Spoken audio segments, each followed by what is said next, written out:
درود بر همه عزیزان. امیدوارم که همگی خوب، خوش، سلامت هستین. امروز مهمانی داریم از پارلمان کانادا، جناب سناتور لیو هوساکوس، و خیلی خوشحالیم که ایشون وقت داشتن امروز با ما صحبت کنن. Hello and welcome. Today I have the pleasure to welcome as our guest Canadian Senator Leo Housakos. Senator Housakos was appointed to the Senate Minister Stephen Harper in 2008. Good afternoon, Senator. Welcome, and thank you for accepting our invitation. Kindly tell us a bit about yourself. Thank you. Thank you, Kathy, and thank you for allowing me this opportunity to connect with the wonderful Persian Canadian community, which I hold dear to my heart. I'm a senator appointed by Prime Minister Harper, as you said, and I was appointed in January 2009.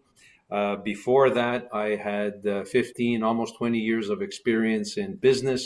I ran my own marketing communications firm. I was a sales manager for a specialty chemical company, and right before I got appointed to the Senate, I was president of a composting, recycling company in the province of Quebec.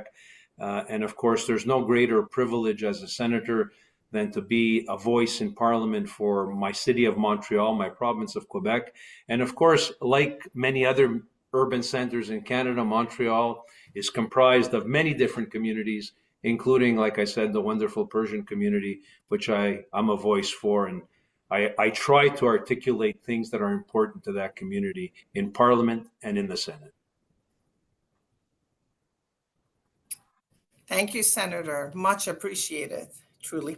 So as you are aware, this interview is in connection with the Persian Awards, the only award ceremony which in the world, actually, that promotes Persian culture.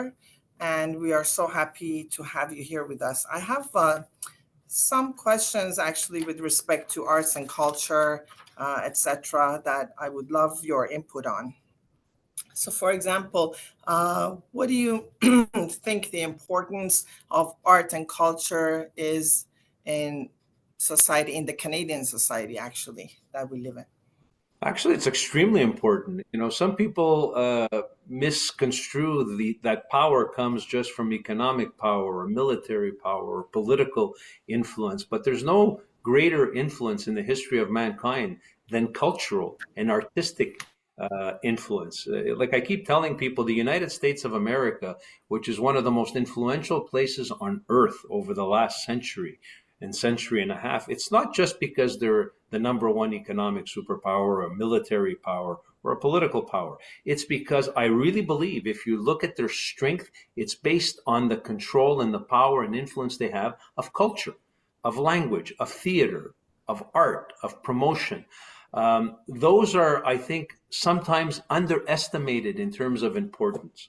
And if you look at some of the oldest cultures in the world that have survived through the centuries, and of course, I'm of Greek origin. I'm a child of immigrant that came. My parents came to this country in the 1950s, and I keep saying that we Canadians, we are either children of immigrants or immigrants. We come from various parts of the world. But older cultures, like my Greek culture, like the Persian culture, we've survived because of pride, because of that culture.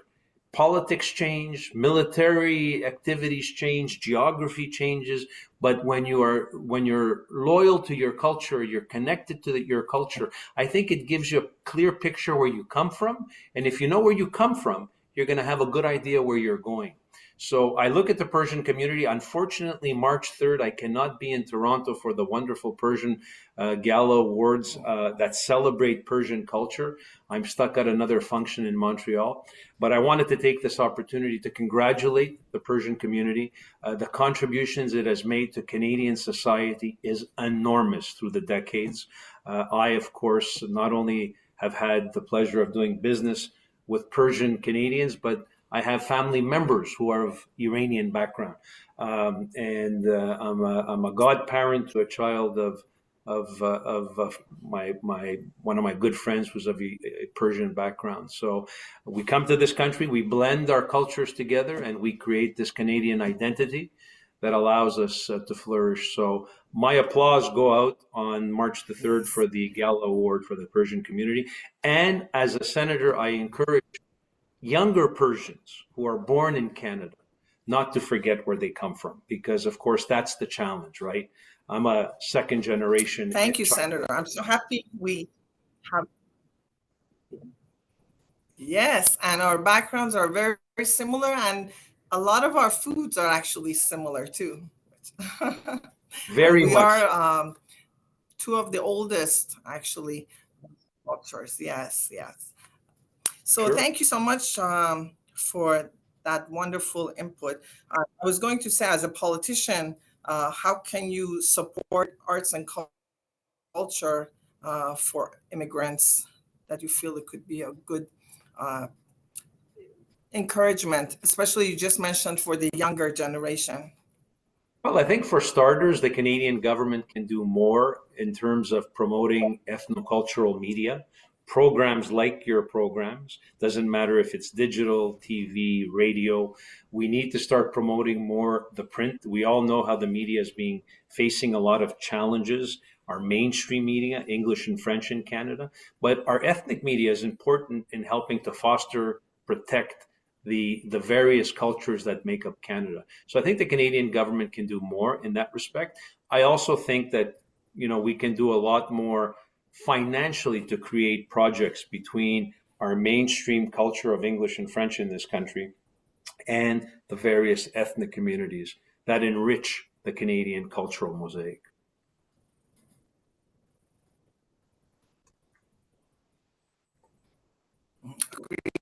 Thank you so much.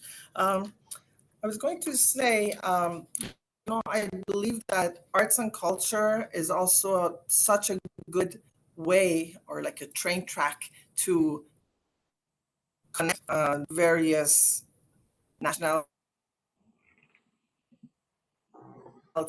and cultures. How the newcomers these days, that there's so many home here, they don't feel like they're in foreign land, and because they have so many of their own population in Canada. So how do you think arts and culture can actually connect various immigrants, especially newcomers? I think for starters, what arts culture offers newcomers is a sense of warmth, understanding that they've traveled thousands of miles to come to a new homeland with all the insecurity and all the challenges that immigrants have on a day-to-day basis. And when they have an opportunity to stay connected to their language, to their culture, to their background, I think it makes the transition and integration a lot easier. It's only normal. They'll feel more welcome. And very often, it'll also provide an opportunity to give their children the best of both worlds. Like myself and yourself, Kathy, we grew up in Canada as Canadians, but we also had the opportunity of really putting in our hearts our heritage culture. I think that only enriches us and it gives opportunities. And I think through culture as well, we have interconnections. Like you said, the Greeks, the Persians, we have similarities. Very often, despite the politics, the Turkish community, the Greeks, there's similarities. The Italian community, the Greeks. So it allowed me to integrate with the world growing up in Montreal. So I think it's important. For sure. Thank you so much. Actually, you answered one of my other questions. I appreciate that. How do you feel some good mechanisms would be for encouraging different cultures? In comparison to US, I find in US, they say it's more of a melting pot, right? You go there and you kind of have to accustom yourself to their way of things. Whereas here we are multiculturalists, and that's why Canada's number one for immigration options, and people who select to immigrate to a different country. So how do you think a good way would be to encourage different cultures, as we do? I know we do here. It's very visual and evident. Look, we need to find the happy medium. To be honest with you, you'll be surprised. I believe in promoting cultural integration. I believe in obviously a large number of immigration, but I also feel that multiculturalism has been a double-edged sword. It has allowed people to maintain their culture, but it's also created a lot of divisions in our country. In terms of national identity, there's a challenge going on in Canada going forward. What is our Canadian identity? And there's a lot of ghettoization that's going on. If you look at big cities like Montreal and Toronto, so multiculturalism, I think it's good in order to create that positive spirit of welcomingness to new immigrants. But it's also a challenge as we go forward to figure out how we're going to implement multiculturalism in a way where we allow for integration as well. And what does that integration look like? Because the truth of the matter is our children's children, doesn't matter if you're Persian, Muslim, Christian, Jew, they're going to have to find a way to live within a Canadian. That's what we wish for. That's what we hope for, in peace and with success. So I think there's something to be learned from the melting pot in the United States. I don't think it's all terrible. And there's a lot to be learned from our multiculturalism, but I'd like to find a middle ground somehow. And I don't have the answer, I'm sorry, but I believe we need to find the perfect. Yes. Yeah, I agree. Especially in the past, let's say 10, 15 years, I find more segregation between the cultures because of the society we live in. I agree. It should be something between the melting pot and what we have here. That would be ideal. May I ask you, Senator, how you see the role of local media in connection with arts and culture? Look, that's my biggest concern with the challenge that's being faced by media in this country, print, national broadcasters, but particularly local media. And that includes ethnic media and various podcasts.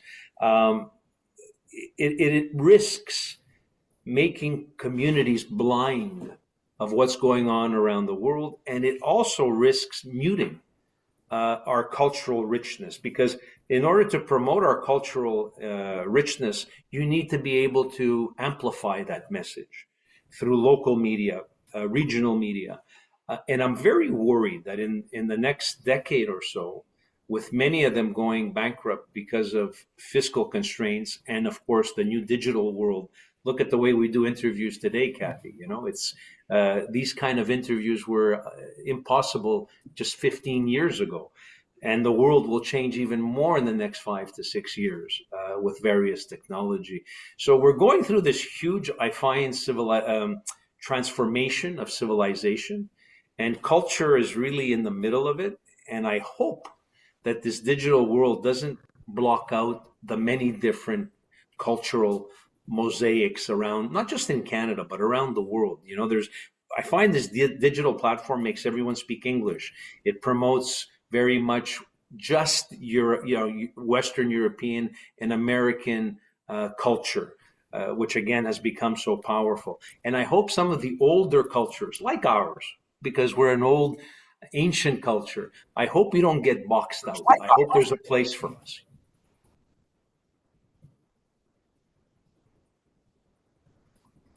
Correct. I agree.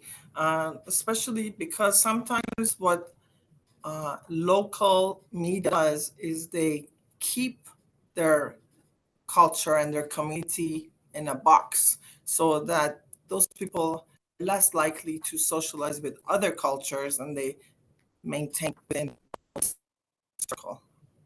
Correct.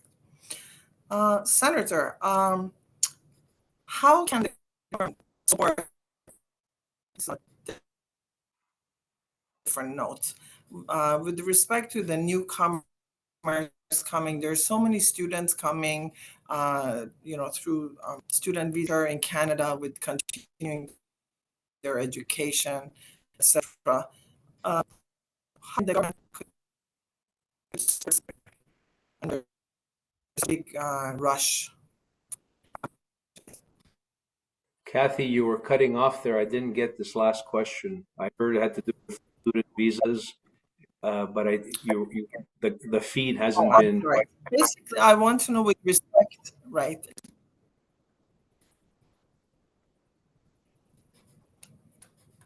Okay. Can you hear me now? You're freezing, you're cutting off, but try again. Okay. I will repeat my question. Oh, I'm sorry. Internet. We were just talking about technology. Yes. Okay. Is it better now? Yes, now it is. Is it better now? Yes. Okay. Sorry about that. Sorry. My hands. So I was just wondering how, with all the newcomers coming to Canada with respect to continuing their academic life and continuing education, how the government of Canada can support these people better. Well, I'll tell you one thing about the last few years of students coming into Canada. I'm again in favor of opening our doors and having these bilateral exchanges, especially by students. What I'm really worried about is in the last decade, because our economy is struggling so much, our educational institutions have been using student immigration as a form of fundraising, as a form of revenue generating. And unfortunately, some institutions have been operating in the most nefarious ways, taking advantage of these international students.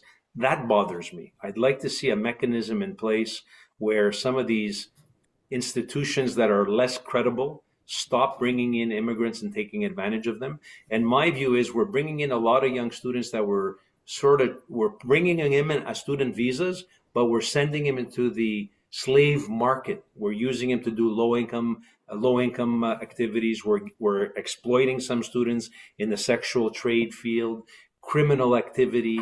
And that bothers me because when we bring young people with young minds to our country, they're coming here trying to be positive, to receive positive experiences, and to make contributions. So it's a positive thing, but there's a lot of things right now in the dark going on right now that as a government we have to take our head out of our sand and realize that some institutions like University of Toronto and McGill, and they're legitimate and they're doing legitimate work. There's some other organizations that are bringing in under quote unquote student visa people, and they're manipulating them, taking advantage of them. That is wrong. I agree. Thank you. And especially, I had a question regarding the economy, social economy these days, and how truly it is so difficult for newcomers coming in because basically they're spending their savings, life savings, until they settle and be able to find a job. So here's a hard question. Okay. Anything else you would like to share that I've forgotten to ask, or that you would like to elaborate on, please? I think, Kathy, a point that you just touched on is very, very important. That for the first time in the history of the Canada I know, we're bringing in immigrants into this country who, after a few years, are choosing to leave and either go back home or try to go to the United States because for the first time, there is not the kind of opportunity available to immigrants in Canada that you would expect from Canada. And it goes back to what we've been discussing here. Culture, art is fantastic. But if you don't have a strong economy and if people don't have a few dollars in their pocket to support art and culture, then it doesn't go very far. So Canada's at a point right now where we have historic debts, historic taxes, our economy is not growing, the cost of living is extraordinarily high, and Canada has to return back to lower taxes, less deficits, less debt, more opportunity. That's the Canada my parents inherited and they gave to me. And for the first time, Kathy, we're in a situation where our children are at risk of not being able to afford homes, to be able to raise their children the way we've been raised. So that is, I think, what we need to solve in the next 10, 15 years. And I hope we have an opportunity as Canadians to do that. Correct. I agree. And I believe we're of the same generation. So things are very, very different from the time that we were children and now our children's present situation and their future. I've been here also 45 years, and things have for sure changed a lot over the last 15 to 20 years in Canada. On behalf of Persian Awards, I thank you for your time and accepting our invitation. And I wish you all the best. And happy spring is coming up, our Nowruz.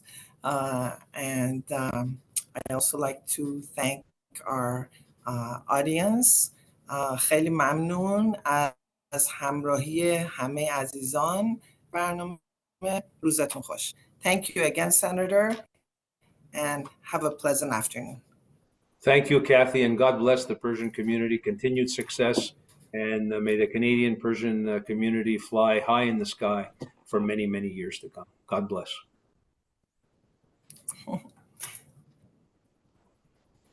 Thank you so much.